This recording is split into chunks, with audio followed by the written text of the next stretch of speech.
Halo Pak Cilip-Cilip Peleng, jumpa lagi kita di sinopsis film kali ini. Kita akan mengetengahkan sinopsis Roundup 2. No Way Out adalah film aksi kriminal Korea Selatan yang merupakan sequel dari The Outlaws 2017 dan The Roundup 2022. Film ini sekali lagi menampilkan aktor Man Dong-seok atau Don Lee sebagai detektif tangguh Mang Seok-do yang terkenal dengan karisma kuat, keberanian, dan kekuatan fisik yang luar biasa. The Roundup No Way Out menggabungkan unsur-unsur kekerasan, aksi brutal, dan sedikit humor yang menyegarkan yang sudah menjadi ciri khas dari seri ini. Film ini dimulai dengan latar belakang kehidupan sehari-hari detektif Ma Seok-do yang baru dipindahkan ke unit investigasi kejahatan metropolitan di Seoul. Seok-do dikenal sebagai polisi yang tidak takut menghadapi kriminal paling berbahaya sekalipun. Dalam film ini sebelumnya ia berhasil menangkap gerombolan mafia Vietnam yang sadis. Kali ini Seok-do dihadapkan pada tantangan baru yang tidak kalah berat. Konflik film utama ini berpusat pada jaringan narkoba internasional yang mengedarkan obat-obatan sintetis berbahaya di Korea Selatan. Sindikat ini dipimpin oleh John Soo-chul, diperankan oleh Lee Jung-leuk, seorang mantan tentara yang berubah menjadi pemimpin kartel narkoba. Soo-chul adalah penjahat yang dingin dan terorganisir, menggunakan koneksinya untuk membangun jaringan yang kuat, baik di kalangan bawah tanah maupun di tingkat pemerintahan. Selain ancaman dari jaringan narkoba ini, film juga memperkenalkan karakter Yakuza Jepang yang bernama Riki, diperankan oleh Munetaka Aoki, susah banget, yang datang ke Korea untuk menyelesaikan urusan dengan Sung Chun dan mengambil keuntungan dari kekacauan yang ditimbulkan oleh bisnis narkoba. Seiring dengan perkembangan cerita, terlihat bahwa jaringan kejahatan ini meluas, tidak hanya di Korea, tetapi juga melibatkan sindikat internasional yang kompleks. Wih, ngeri-ngeri sedap film ini. Ma Seok-do yang memiliki pendekatan keras dalam penegakan hukum langsung mengambil tindakan saat mengetahui bahwa jenis narkoba baru tersebut telah menyebabkan banyak kematian.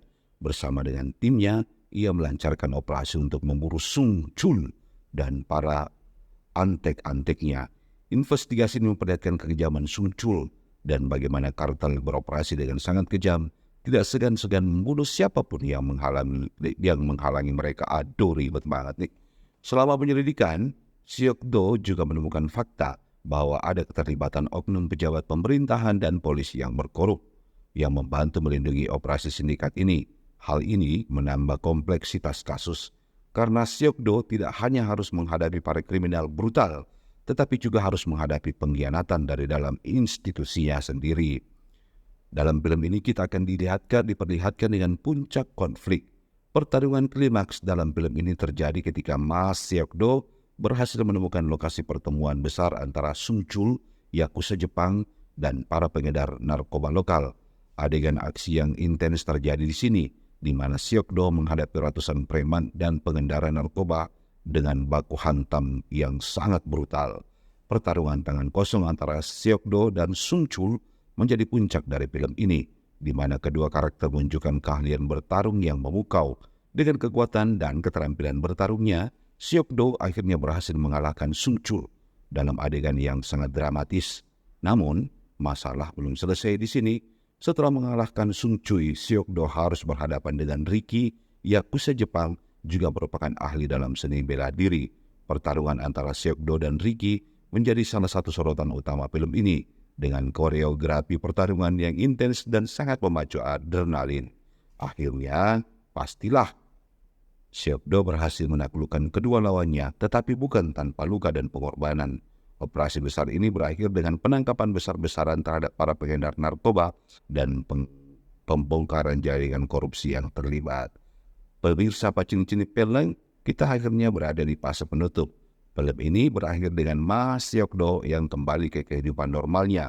Meski penuh dengan luka fisik dan mental akibat pertarungan yang brutal, meski berhasil menumpas sindikat-sindikat narkoba internasional, Seok-do sadar bahwa ancaman kejahatan selalu ada di depan mata dan tugasnya sebagai polisi tidak pernah benar-benar selesai.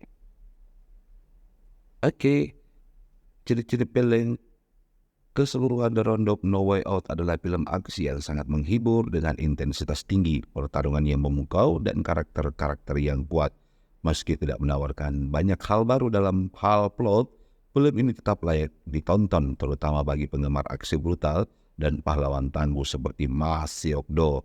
Pacini-cini peleng, di film ini Anda akan melihat Panjaguru Lompona Ma Seok-do. Sampai jumpa lagi di review film selanjutnya.